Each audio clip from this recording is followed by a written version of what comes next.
찬송가 496장으로 찬양하겠습니다. 찬송가 496장입니다.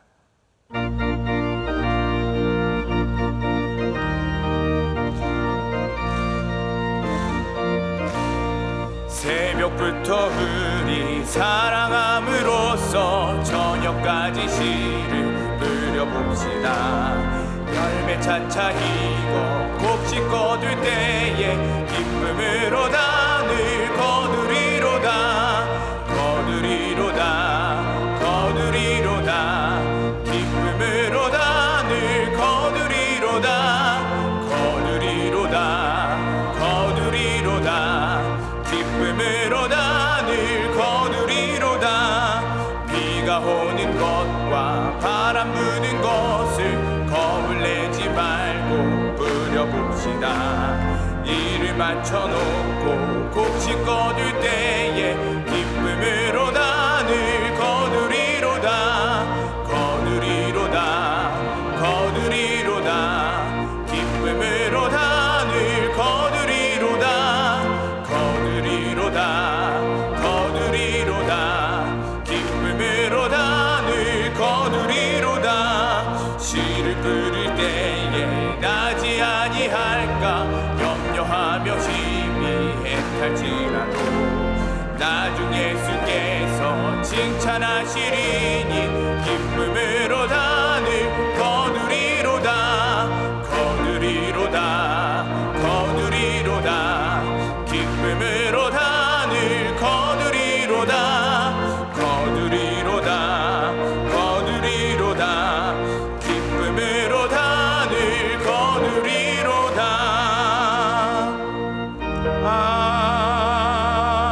아멘. 오늘 우리에게 주신 말씀은 신약성경 고린도후서 12장 20절에서 13장 4절까지 말씀입니다. 신약성경 300쪽에 있는 고린도후서 12장 20절에서 13장 4절까지의 말씀을 저와 여러분이 한 절씩 교독하고 마지막 절은 합독하겠습니다.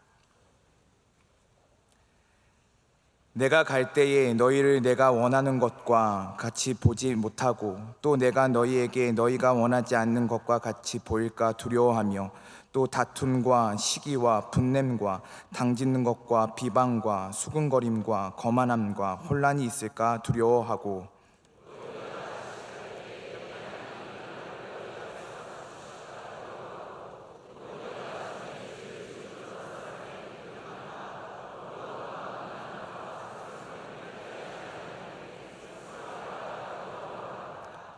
내가 이제 세 번째 너희에게 가리니 두세 증인의 입으로 말마다 확정하리라.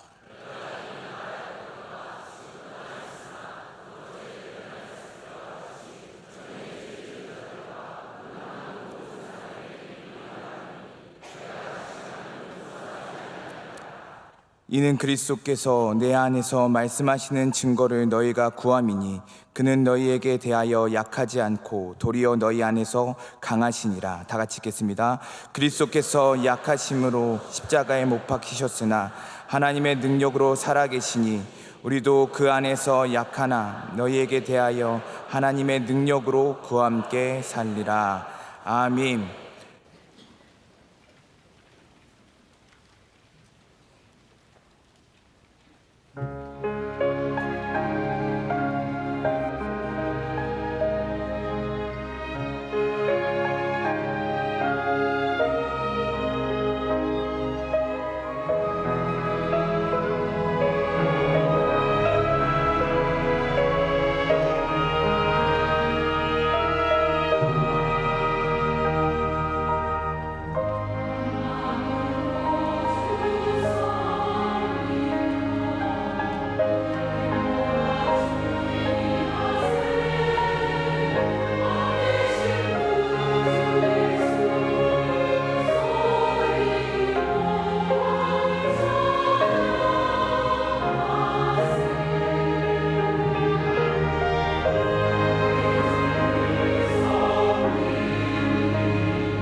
이제 말씀으로 은혜 받는 시간입니다. 담임 목사님께서 주님은 너희에게 강하시니라 제아의 말씀 전해주실 때 큰 은혜의 시간 될 줄 믿습니다. 혹시 여러분에게는 어떠한 두려움이 있으십니까? 저에게도 여러 종류의 두려움이 있습니다. 때로는 건강에 대한 두려움, 미래에 대한 두려움, 우리 가정에 대한 두려움, 여러 가지 두려움들이 있습니다. 그런데 바울에게도 두려움이 있었다는 것이 여러분 쉽게 받아들여 주십니까? 바울도 두려워하는 것이 있었습니다. 오늘 말씀의 시작은 우리 12장 마지막을 보면은 바울이 굉장히 두려워한 것이 있었다라는 것을 우리가 알고 있습니다. 어떤 두려움입니까? 제가 오늘 우리 특별 새벽 집회 참석하시는 외국 분들도 계시기 때문에 이분들이 잘 모를 만한 우리 동양권의 이야기를 좀 드리려고 합니다. 우리는 잘 아는 이야기입니다. 여러분, 기우라는 말 너무나 잘 아시죠? 기우는 기나라 사람의 걱정, 기우, 걱정한다는 기나라 사람이 걱정한 이야기입니다. 옛날에 중국의 기나라에 한 남자가 살고 있었는데 이 사람은 늘 이것저것이 걱정이 되었습니다. 근데 어느 날 밥도 못 먹고 잠도 못 자고 끙끙 앓기 시작했습니다. 어떤 걱정이 시작됐냐면 하늘이 무너지면 어떻게 될까? 그렇죠? 땅이 뒤집히면 어떻게 될까? 이 사람이 걱정이 끝이 없는 겁니다. 야, 하늘이 무너지면 산도 무너지고 집도 무너지고 우리 집도 무너지면 다 죽겠지? 야, 나도 죽고 우리 가족도 죽고 다 죽겠지? 이런 근심 걱정에 밥도 제대로 먹지 못합니다. 그래서 이 소문을 듣고 친구가 찾아온 겁니다. 여보게, 왜 그런가? 야, 나 하늘이 무너질 것 같아서 잠을 못 자겠네. 땅이 뒤집을 것 같아서 걱정이 돼서 불안해 죽겠네. 그러자 이 친구가 얘기를 해줍니다. 여러분, 때로는 우리가 팩트를 들어야 합니다. 이분이 얘기하기를 하늘은 뭐가 무너지는 건축물이 아니라 그냥 공기가 가득한 거야. 그러니까 하늘이 무너질 일은 없다네. 땅은 너무나 단단해서 아무리 밟아도 들어가지 않으니까 땅도 절대로 꺼지지 않으니까 걱정하지 말게. 계속 설명을 해준 겁니다. 그제서야 이분이 그걸 받아들이고 얼굴이 밝아지면서 밥을 먹기 시작하고 그리고 잘 살았다는 이야기입니다. 그래서 우리가 쓸데없는 걱정을 기우라고 하죠. 기나라 사람의 걱정입니다. 여러분, 지금 바울이 쓸데없는 걱정이 가득할까요? 절대로 그렇지 않습니다. 우리가 지금까지 고린도 후서의 말씀을 보면서 바울이 갖고 있는 이 진정성, authenticity, genuine heart, 이 진정성을 볼 수 있었습니다. 바울은 뭘 해도요, 오늘 말씀에 여러분 한번 보시죠. 읽기 바로 전에 우리 지난번에 읽었던 19절 말씀 한번 보시길 바랍니다. 자, 바울의 그 안에 들어가 있는 진정성이 뭔지 여러분 꼭 아셔야 됩니다. 19절 말씀 우리 다 한번 함께 읽겠습니다. 너희는 이때까지 우리가 자기 변명을 하는 줄로 생각하는구나. 우리는 그리스도 안에서 하나님 앞에 말하노라. 사랑하는 자들아, 이 모든 것은 너희의 덕을 세우기 위함이니라. 아멘. 이 모든 것을 왜 합니까? 너희를 위해서 한다는 거예요. 너희의 덕을 세우기 위해서 한다는 것이죠. 바울이 갖고 있는 이 두려움은 내가 인정을 못 받을까 하는 두려움, 내가 몇 날 못 살까 하는 두려움, 내가 사람들에게 박수받지 못할 것 같은 그런 두려움이 아니라 이 모든 두려움은 바로 그들, 고린도 교회 교인들이 하나님 앞에 바로 서지 못할 것에 대한 두려움이었다는 것이죠. 이것이 바울의 진정성입니다. 사람들은 이 진정성을 보지 못하고 그 안에 있는 마음을 보지 못하고 늘 바울의 겉모습으로 그를 판단했습니다. 그러면 바울이 갖고 있는 두려움의 정체를 뭐라고 말할 수 있습니까? 제가 앞서 말씀드렸던 기우가 쓸데없는 걱정, 혹시 여러분 주변에도 이런 쓸데없는 걱정하는 분 안 계십니까? 쓸데없는 걱정. 그러면 반대로 이 걱정은 거룩한 걱정입니다. 기우가 아니라 성우입니다. 거룩한 성, 걱정, 우입니다. 우리 그리스도인들은 쓸데없는 두려움은 버려야 합니다. 할렐루야. 여러분 안에 오늘 이 시간도 하나님이 주신 것은 두려운 마음이 아니라고 했습니다. 그렇기 때문에 우리는 두려운 마음은 버려야 합니다. 여러분, 우리가 암이 두려우면은 내가 두려워하면 안 오고 까불면 오고 그렇습니까? 제가 살아보니까 건강은요, 진짜 하나님의 소유물이라는 생각을 제가 갖습니다. 저희 할아버지가 벌써 돌아가신 지 한 20년 됐는데요. 19년 됐습니다. 정확하게 말하자면. 저희 할아버지는 제가 아는 모든 사람 중에 제일 막 드시는 분이세요. 짜게 드시고 새벽에 막 늦게까지 바둑 두고 오셔서, 그리고 저희 어머니한테 밥 내놓으라 그래가지고 새벽 2시에 식사하시고 바로 주무시고, 규칙적인 것이라고는 하나도 없습니다. 죄송합니다. 저희 할아버지를 제가 너무 까는 것 같아서 죄송한데 그냥 그랬다고요. 그게 나빴다고 말씀을 드리는 게 아니에요. 저희 할아버지 라이프 스타일이 굉장히 자유로운 분이셨어요. 라이프 스타일, 라이프 스타일. 그래서 어느 날은 늦게 일어나셨다가 어느 날은 한숨도 안 주무셨다가, 제가 볼 때는 전혀 규칙적이랑 한 것도 하나도 없는데 평생 병 하나 안 걸리시더라고요. 그리고 그때 90세에 돌아가셨으니까, 여러분 20년 전에 90세는 지금 거의 100세와 맞먹는 나이십니다. 아주 건강하게 끝까지 장수하셨어요. 그래서 제가 보면은 저희 아버지도 굉장히 자신감이 있으세요. 우리의 그 세포가, 우리의 그 유전자가 막 살아도 오래 간다는 그러한, 저도 약간 자신감이 그런. 여러분, 우리가 걱정하면은 다 지켜지고, 우리가 두려워하고 조심하면 다 안 옵니까? 우리가 조심해서 어디 안 가면 사고 안 나고, 천천히 몰면 사고 안 나고 그렇습니까? 꼭 그런 것만은 아닙니다. 우리 그리스도인들은 쓸데없는 두려움, 기우를 버려야 합니다. 하나님은 우리가 인간적으로 갖고 있는 두려움을 경계하십니다. 요즘에 우리가 사명이라는 굉장히 귀한 말씀을 새벽에 계속해서 듣고 있는데, 여러분, 우리의 사명을 방해하는 가장 큰 적 중에 하나가 인간적인 두려움입니다. 인간적인 두려움. 반대로 사명을 감당하기 위해서는 우리는 거룩한 두려움을 가져야 합니다. 여러분의 두려움을 오늘 분별하시길 축복합니다. 잘 분별하십시오. 내가 무엇을 두려워하고 무엇을 두려워하지 말아야 할지에 대해서 그리스도인들은 분명한 기준이 있어야 합니다. 다윗은 하나님은 경외하고 하나님은 두려워했지만 골리앗은 두려워하지 않았습니다. 우리가 무엇을 두려워하고 무엇에 대해서는 편안하게 생각합니까? 이런 말이 있습니다. 걱정을 할 거면 두 가지만 걱정해라. 지금 아픈가 안 아픈가?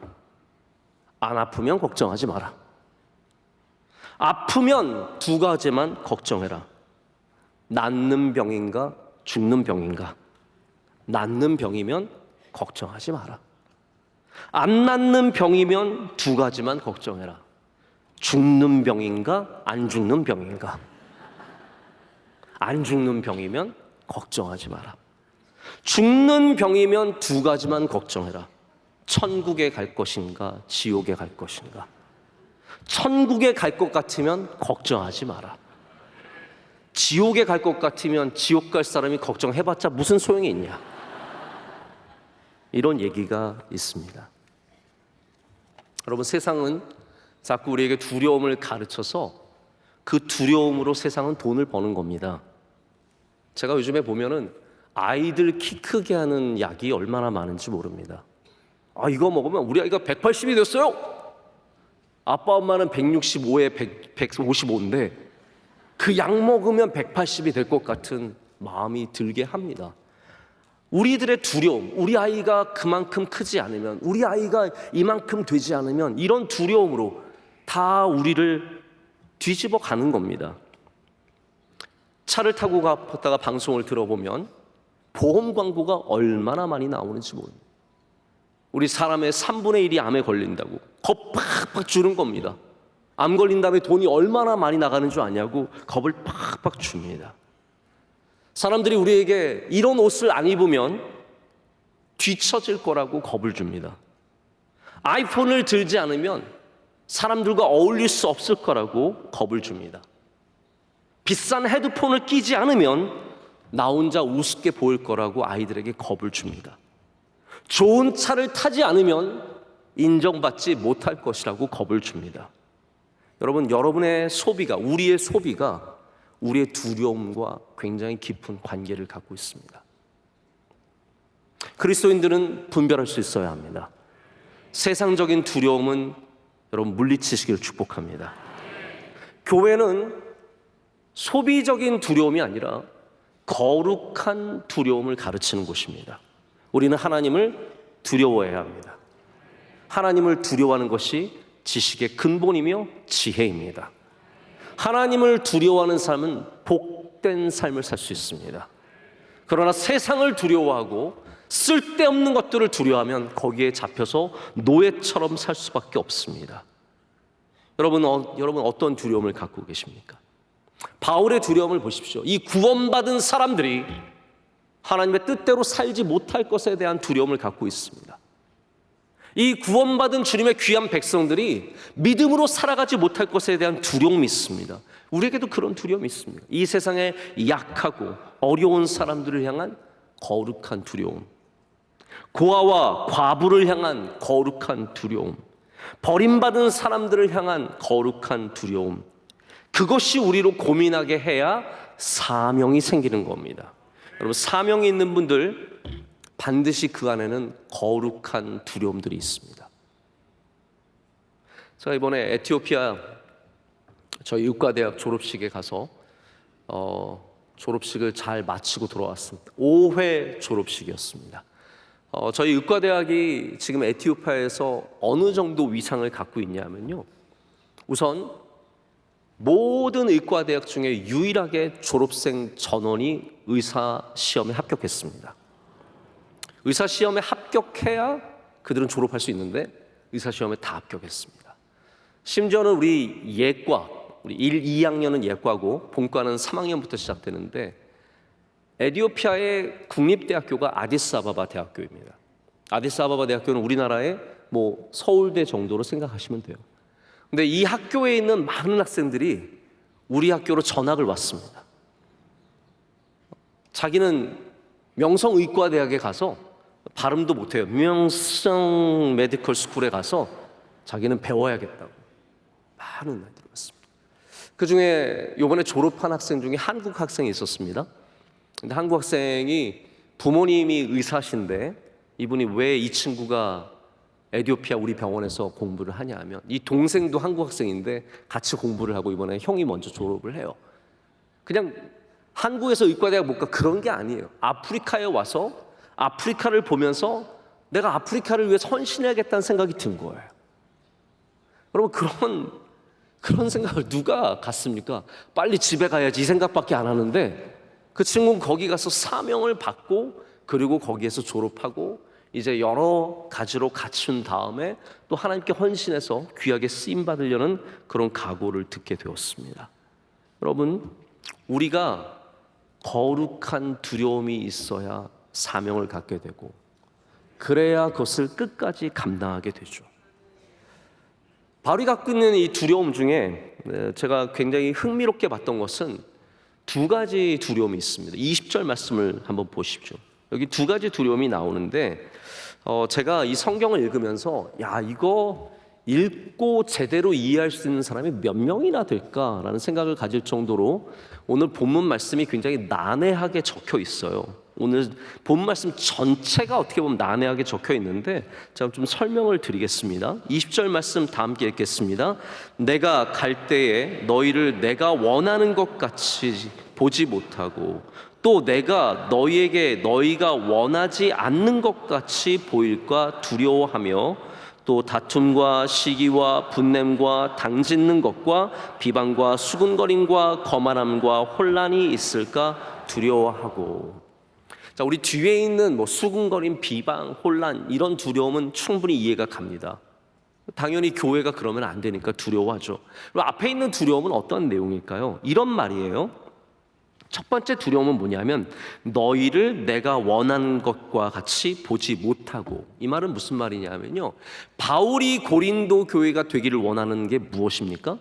이들이 사랑이 있기를 원하고, 할렐루야, 그 은사를 잘 사용하기를 원하고, 교회 안에서 갈라진 바울파, 게바파, 아볼로파, 그리스도파로 갈라진 이들이 다시 하나가 되기를 원하고, 특별히 그 안에 있었던 수많은 죄의 모습들, 성적인 죄와 우상 숭배하는 죄와 이런 다양한 죄들을, 그런 죄악들을 벗어버리기를 원했는데요, 그게 자기가 원하는 것처럼 되지 않을까 두려워한다라고 적고 있는 겁니다. 내가 원하는 것과 같이 너희를 보지 못한다는 거죠. 두 번째 있는 두려움은 뭐냐면 정반대의 이야기입니다. 내가 너희에게 원하지 않는 것과 같이 보일까 두려워한다. 여러분, 이거 읽고도 나는 분명히 한국 사람인데 난 이걸 이해하는데 이해가 안 되는 거 있죠. 이게 무슨 말입니까? 고린도 교회 사람들이 원하는 바울의 모습이 무엇일까요? 그게 무엇일까요? 너무 듣고만 있지 마시고 생각을 해보세요. 네. 고린도 사람이 원하는 바울의 모습은요, 그가 약하고 능력이 없고, 그들이 바울을 향해서 비난하던 말 그대로입니다. 고린도 교회 사람들이 얼마나 바울에 대해서 비난하는 말을 많이 했습니까? 그 모습을 보기를 원하는데 정작 바울을 만나니까 그 모습이 아닌 거예요. 사실상 만나보니까 바울은 담대한 사람이고 능력 있는 사람이고 그리스도의 말씀이 그 안에 가득하고 주의 영광이 그와 함께하고 있습니다. 그러니까 너희는 원하는 것을 보지 못할까 두려워한다라고 말하는 것이죠. 이거는 사실 두려움이 아니라 담대함입니다. 여러분, 담대하시길 축복합니다. 세상에는 다우터라 그러죠. 의심하는 사람, 우리를 의심하는 사람이 으글으글합니다. 너는 아무것도 아니라고, 네가 뭘 그걸 하냐고, 네가 돼봤자 절대로 안 된다고, 네가 하면 안 된다는 얘기가 얼마나 많겠습니까? 근데 바울이 지금 이제 고린도로 갑니다. 이 말이 무슨 뜻일까요? 그들이 갖고 있는 의심, 그들이 갖고 있는 수많은 비난, 이 모든 것들이 틀렸다는 것을 증명할 날이 온다라는 것이죠. 여러분, 이건 우리에게 은혜입니다. 그 날이 온다는 것은 은혜입니다. 언젠가 여러분을 의심하던 사람들이, 여러분을 비방하던 사람들이, 우리 공동체를 의심하고 공동체를 비방하던 사람들이 우리 교회가, 여러분이 얼마나 귀한지를 보게 되는 날이 올 줄로 믿습니다. 지금은 우리 주변에, 여러분 주변에 혹은 저의 주변에 이런 사람들이 으글으글 할 수 있습니다. 여러분을 보면서, 우리를 보면서 네 따위가, 너 같은 것이, 너는 실력도 없고 능력도 없고 아는 사람도 없고 가진 것도 없고 배운 것도 없고 네가 뭘 갖고 있냐 라고 비난할지 모르지만, 언젠가 하나님이 주신 능력과 함께 우리가 그 모든 것이 틀렸다는 것을 증명하는 날이 올 줄로 믿습니다. 그래서 우리가 가져야 하는 것이 무엇입니까? 내 안에 계신 예수 그리스도의 강함이 반드시 나타날 것이라고 하는 믿음입니다. 나는 여전히 약하죠. 우리는 여전히 약합니다. 우리 교회는 여전히 약합니다. 하지만 우리 안에 계신 예수 그리스도께서 강하십니다. 그렇기 때문에 그것을 보일 날이 언젠가는 올 것이라는 거죠. 그럼 모든 걱정과 두려움은 결국 그것을 만나는 날이 옵니다. 오늘 바울이 심판의 날이 다가오고 있음을 13장 1절에 말하고 있습니다. 지금까지는 편지로 그들에게 말했지만 이제는 가서 내가 이제 세 번째 너에게 간다는 거예요. 가면은 어떠한 일이 기다리고 있습니까? 두세 증인의 입으로 말미암아 확정하리라. 이 말은요, 인용구예요. 저는 이게 한글 성경에 따옴표가 들어가면 참 좋겠다는 생각을 해요. 왜냐하면 따옴표가 들어가야 좀 더 명확해지는 말씀들이 있기 때문입니다. 이 말씀은 어떤 얘기냐면, 여러분 유대인의 율법을 잘 아시죠? 유대인의 재판은 어떻습니까? 그냥 한 사람이 저 사람 나쁜 놈이에요 해서라고 재판이 들어지지 않습니다. 반드시 2명 이상의 증인이 필요합니다. 그렇기 때문에 바울은 지금 내가 여태까지 너희들에게 말한 모든 것들, 너희들에게 회개하라고, 돌아오라고, 저 음란하고 호색하는 사람들 분명히 교회에서 너희가 반드시 쫓아내야 한다는 이 모든 것들을 했는지 가서 2-3 사람의 입을 통하여서 확정하겠다. 내가 반드시 그 결과를 보겠다라고 말하는 겁니다. 여러분, 우리도 다 확정되는 날이 다가옵니다. 예수님 믿는 사람들은요, 확정되는 날이 좋은 날입니다. 두려운 날이 아닙니다. 여러분, 심판의 날 두려우세요? 예수 그리스도께서 재림하는 거 두려우십니까? 그리스도인들은, 예수님 믿는 사람들은요, 그날을 기뻐 맞아야 합니다. 제가 참 귀하게 생각하는 건 뭐냐면요, 억울한 사람들, 괴로운 사람들, 힘든 사람, 제가 보면은 억울한 분들 진짜 많습니다. 우리 교회 안에도요, 형제에게 사기당한 사람, 친구한테 빼앗긴 사람, 오늘 원로 목사님 새벽에도 뭐 그런 말씀 하셨지만 별의별 억울한 일을 맞은 사람 다 많거든요. 여러분, 그거 우리의 힘으로 다 되찾을 수 있을까요? 재판을 하고 하면은 다 결국은 정의가 드러납니까? 여러분, 이 세상은 정의가 완전하지 않습니다. 완전한 정의는 오직 하나님에게만 있습니다. 그렇기 때문에 우리는 심판의 날에 반드시 하나님 앞에서 정의를 되찾게 될 것입니다. 그래서 불의하게 살면 안 되는 거예요. 여러분이 남의 거 빼앗고 남에게 죄를 짓고 남을 어렵게 하면 안 되는 겁니다. 그러면 심판의 날은 두려운 날이 되는 것이죠. 제가 심판의 날 하니까 생각나는 게 있습니다.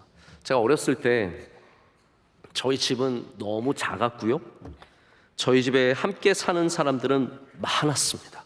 저희 고모들 정말 바글바글 됐습니다. 저희 뭐 마루, 그때는 이제 마루 뭐 안방 이런 게 별로 뭐 큰 차이도 없는데 마루에 TV 있고 TV장 있고 저희 고모들 3명과 저희 셋 같이 이렇게 쪼르륵 누워서 잤습니다. 내 군대 내무반도 아니고요, 무슨 그렇게 쭉 잤습니다. 집에 놀 것도 없고 저희 누나는 저랑 안 놀아줬습니다. 참 매정한 사람입니다. 저희 누나가 저랑 안 놀아줬습니다. 대신에 저희 남동생이 저와 많이 놀아줬습니다.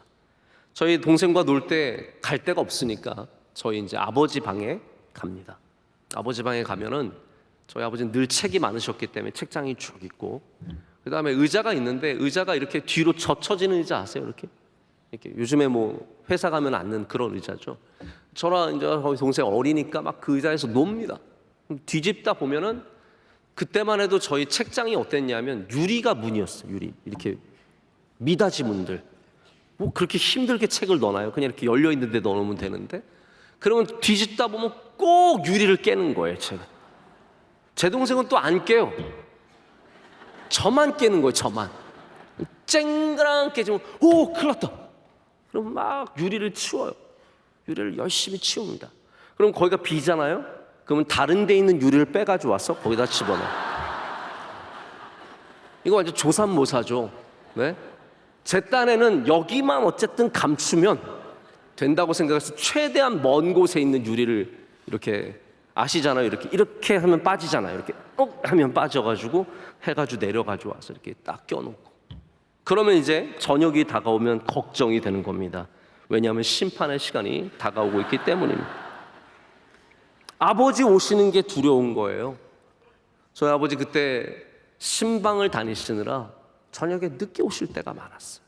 정말 종일토록 고생하시고 힘들게 하시다가 저녁에 아주 힘들게 왔는데 유리까지 깨어져 있어서, 그러면 속상하신 거죠. 그러니까 아버지 오시기 전에 자든지, 제일 좋은 거는 아버지가 좀 늦게 오셔서 그 전에 자는 거예요. 다음 날이 되면은 좀 그게 누그러지는 거죠. 그날 저녁에 정말로 제대로 걸리면 두려운 겁니다. 두려운 거. 여러분, 심판의 날은 반드시 옵니다. 여러분이 유리를 대충 다른 거 껴놓는다고 해서 심판을 벗어나는 게 아니에요. 지금 고린도 교회 교인들은요, 유리만 갖다 어떻게든 다른 걸로 껴놓고 대충 넘어가려고 하고 있습니다. 그런데 바울은 그들의 잘못을 너무나 잘 알고 있습니다. 우리가 쭉 읽었던 본문에 나오는 수많은 죄악들을 얘기하면서 너희가 조금도 나아진 것이 없다라는 거예요. 회개하지 않았다라는 겁니다. 하나님 앞에 돌아오지 않았다는 것이죠.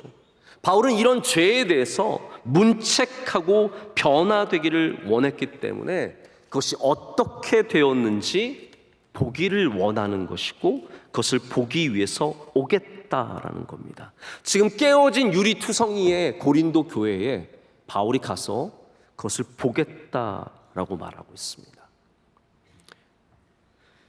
이들은 빨리 회개해야 합니다. 여러분, 우리도 빨리 주님 앞에 돌아와야 합니다. 회개해야 합니다. 하나님 앞에 우리의 죄를 낱낱이 고백하고 우리가 이렇게 변하지 않는 고린도 사람이라는 것을 고백을 하고 우리도 빨리 주님께로 돌아가야 합니다. 여러분, 혹시 오늘 읽으시다가 바울이 용서하지 아니하리라 이런 얘기를 하는 거 보면서 좀 받아들이기가 어렵지 않으셨습니까? 어떠셨습니까? 저는 바울을 지금까지 봤을 때 바울이 이런 얘기를 하는 사람이 아니죠.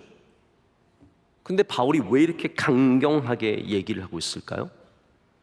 바울이 지금 악감정을 갖고 이놈의 자식들 용서하지 않겠다 이게 아닙니다. 바울이 감정의 문제로 고린도 교회 나를 비난하고 나를 어렵게 하는 교회에 내가 용서하지 않으리라 이런 말을 하는 게 아닙니다. 바울은 교회의 문제를 자신의 감정의 문제가 아니라 그리스도의 몸된 교회의 문제로 봤습니다. 여러분, 이건 굉장히 중요한 겁니다. 교회 안에 있는 문제는요, 한 개인의 문제가 아닙니다. 이거는 그리스도의 몸된 교회의 문제입니다. 몇 명의 사람들이 교회를 훼손하면 그냥 그 사람들만 잘못해서 끝나는 게 아니라 이 교회, 그리스도의 몸이 훼손되고 이 공동체가 훼손이 되고 우리 귀한 예배가 훼손이 되기 때문에 그거 굉장히 엄중한 문제이거든요. 그래서 바울이 이렇게 강하게 얘기하는 것은 그 모든 것을 말할 때 뭘 말하고 있냐면요, 3절 초반에 나오는 내용입니다. 제가 이래서 이게 본문이 굉장히 읽기가 난해하다고 말씀을 드리는 거예요. 내가 용서하지 아니하리라 한 다음에 이는이에요. 이는, 내가 용서하지 아니하리라고 말한 이유는 바로 그리스도께서 내 안에서 말씀하시는 증거를 너희가 구하기 때문이다 라고 말하고 있어요. 여러분, 이게 이해가 되십니까? 바울이, 다시 말씀드립니다. 이거 똑바로 들어주시길 바랍니다. 한 번만 말하고 두 번 말하지 않겠습니다. 바울이 내가 너희를 용서하지 아니하리라 라고 하는 것은 바울의 말이 아니에요. 자, 고린도 사람들은 바울을 여러 가지 면으로 비하했는데 그 중에 하나가 바울은 약하다. 글은 강한데 말은 약하다. 그 안에 능력이 없다. 한마디로 말해서 그 안에 예수 그리스도의 능력이 있는 것을 부인했습니다. 근데 바울은 지금 뭐라고 말하냐면요, 내 안에 그리스도께서 계시기 때문에 나의 감정과 나의 뜻대로 말하는 것이 아니라 내 안에 계신 그리스도께서 너에게 말씀하신다 라고 전하고 있는 겁니다. 그래서 이렇게 아주 단호하게, 단연한 자세로, 결연한 자세로 두려움을 가질 것을 경고하고 있는 것이죠. 여러분, 우리 고린도후서의 주제를 기억하십니까? 우리가 지금까지 벌써 몇 달째 고린도후서 말씀을 나누고 있는데 고린도후서의 가장 중요한 주제 중에 하나는 뭐냐면요, 나는 약하지만 내 안에 계신 그리스도는 강하시다라는 겁니다. 한번 따라하겠습니다. 나는 약하지만 내 안에 계신 예수님은 강하십니다. 이게 고린도 후서의 정말로 중요한 주제입니다. 바울은 고린도 교회 사람들에게 늘 비난을 들었습니다. 왜 이렇게 약하냐, 힘드냐. 그때 바울이 전한 중요한 비유가 무엇입니까? 바로 질그릇의 비유입니다. 질그릇의 비유는 나는 질그릇과 같이 아무것도 아닌 존재이지만, 나는 떨어지면 깨지는 존재이지만, 나는 볼품없는 존재이지만 내 안에 뭐가 있다고요? 보배 대신 예수 그리스도가 있다는 겁니다. 내 안에 보배 대신 예수 그리스도가 있기 때문에 나의 질그릇의 가치로 나를 판단하지 말라라는 거예요. 내 안에 계신 보배의 가치로 나를 봐야 된다라는 거예요. 여러분, 우리 왜 한 명 한 명이 귀합니까? 한 영혼이 천하보다 귀한 이유가 무엇입니까?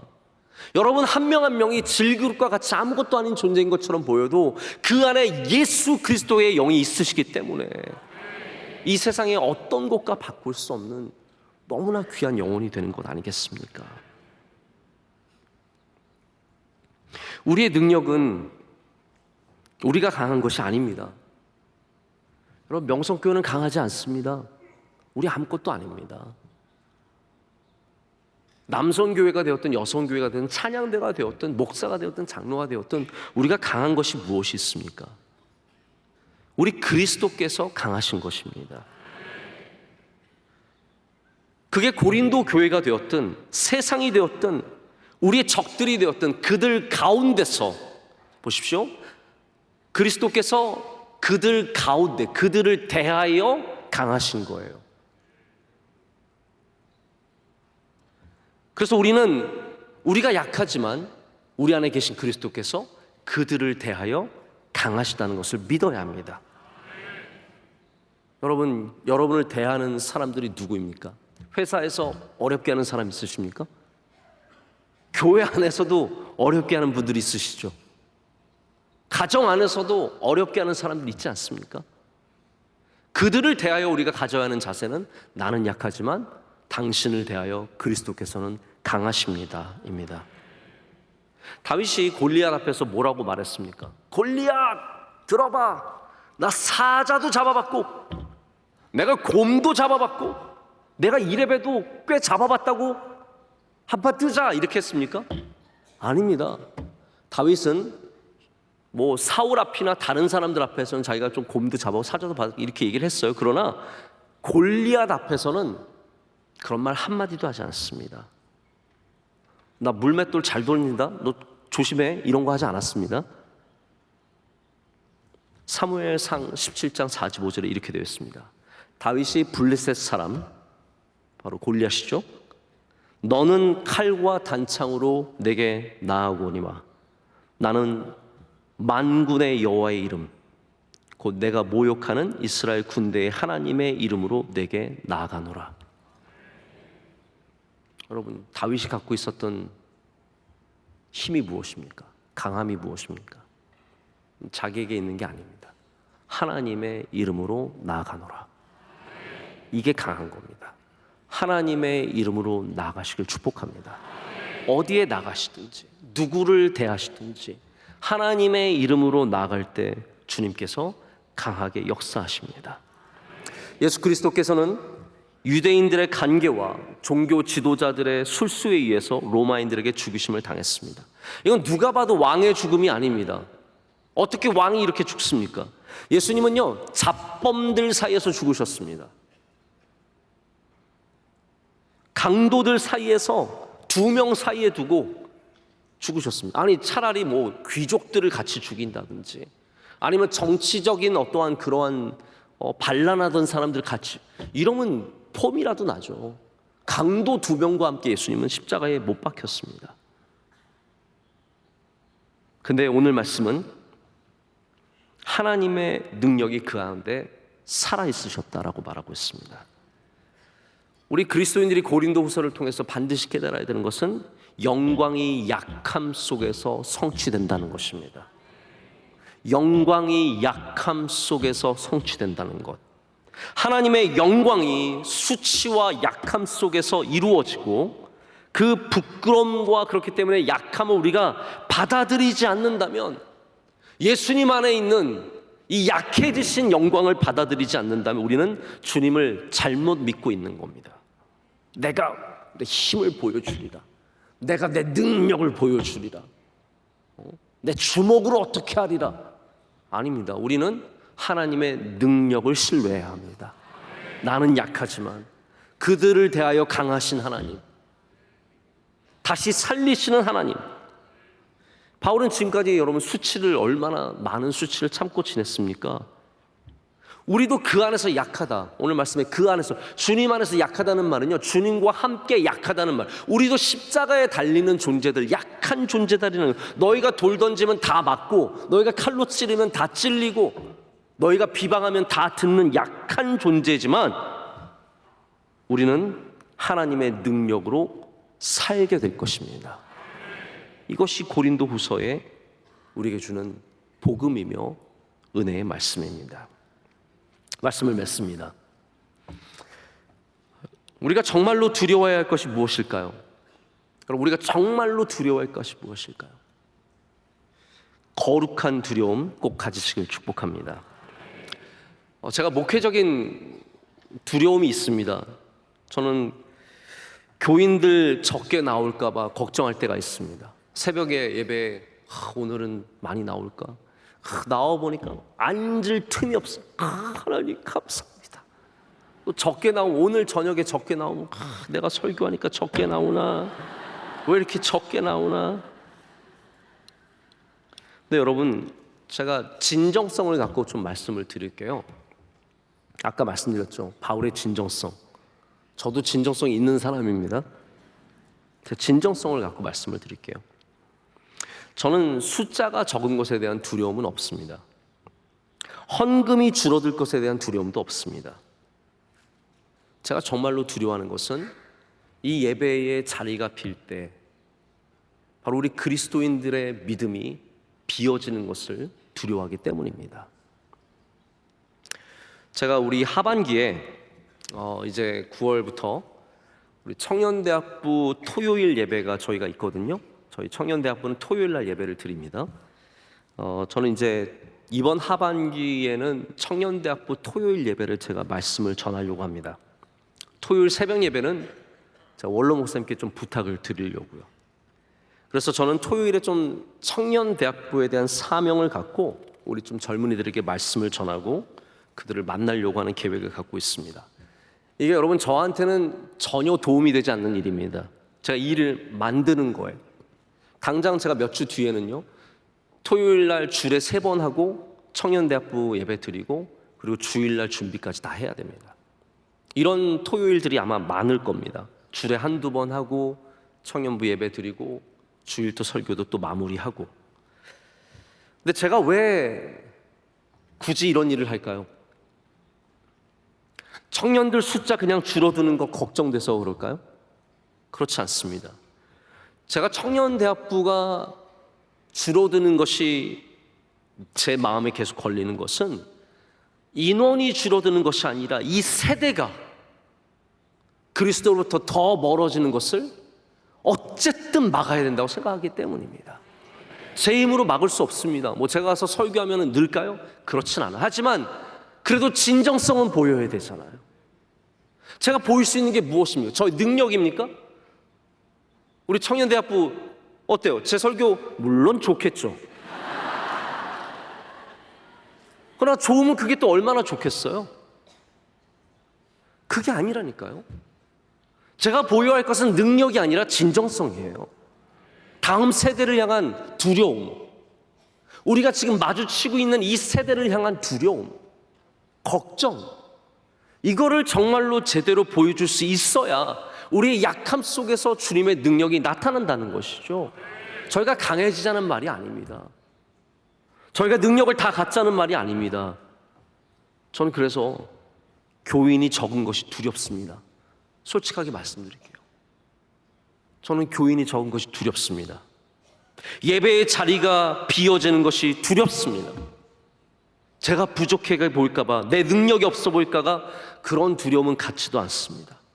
제가 이미 부족한데 부족하게 보이면 어떻습니까? 제가 능력이 별로 없는데 능력 없는 것처럼 보이면 어떻습니까?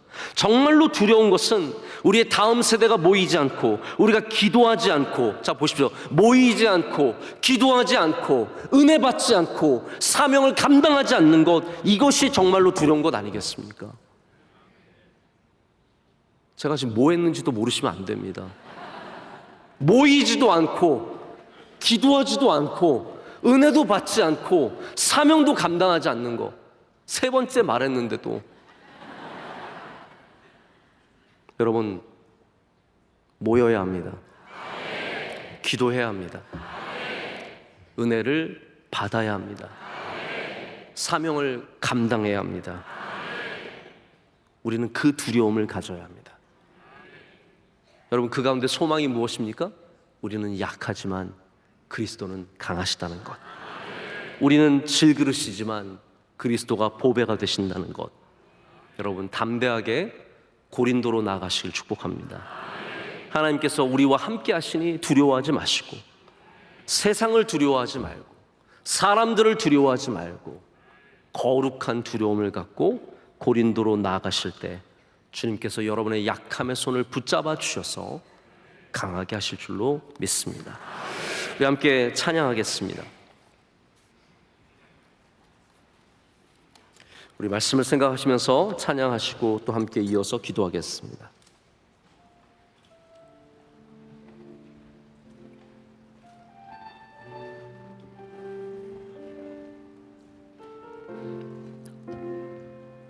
주님과 함께하는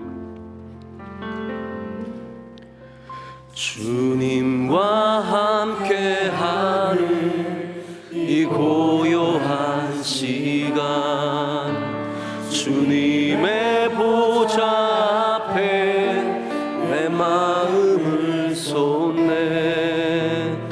모든 것 아시는 주님께 감출 것 없네.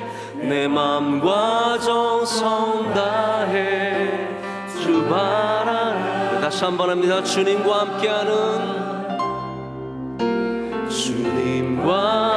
함께하는 이 고요한 시간, 주님의 보좌 앞에 내 마음을 쏟네.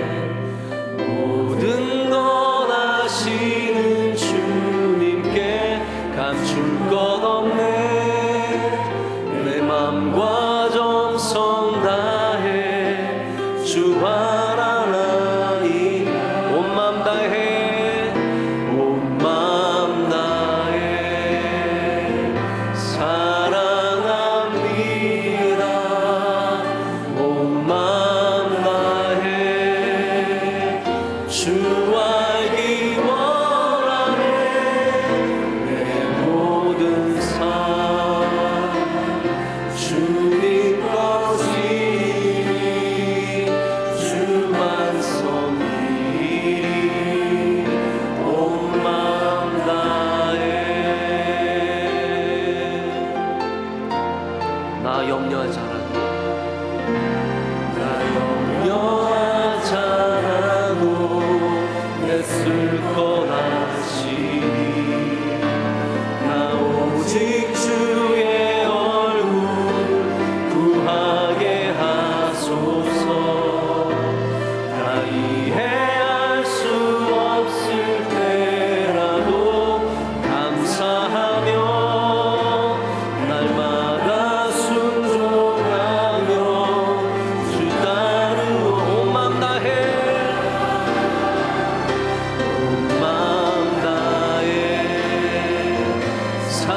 마음 다해 예수 어린 양,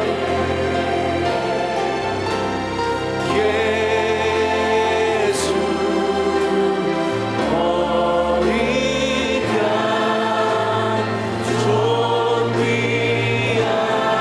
이름,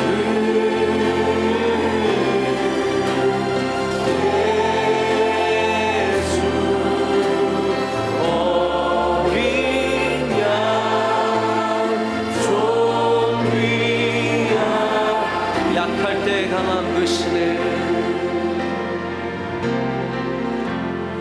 약할 때 강한 대신에 나의 보배가 되신 주 나의 모든 것,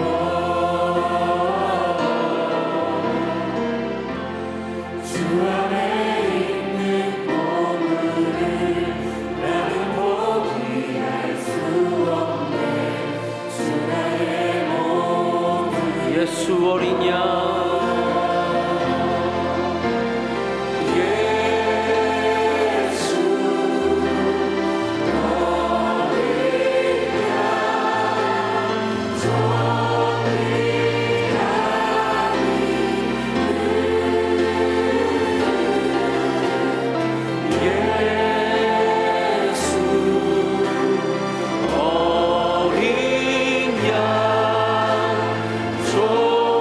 우리 더 높은 소리로 찬양합니다. 예수 어린 양, 예수 어린 양, 존귀한 이름, 예수 어린 양, 존귀한 이름. 이제는 우리 주 예수 그리스도의 크신 은혜와 하나님 아버지의 영원하신 사랑과 성령님의 함께하심과 임재하심이 주의 말씀을 듣고 그 말씀대로 살아가기로 다시 한번 성령의 감동하심을 받는 주의 모든 사랑하는 성도들에게 이제로부터 영원토록 함께하시기를 간절히 축원하옵나이다. 아멘.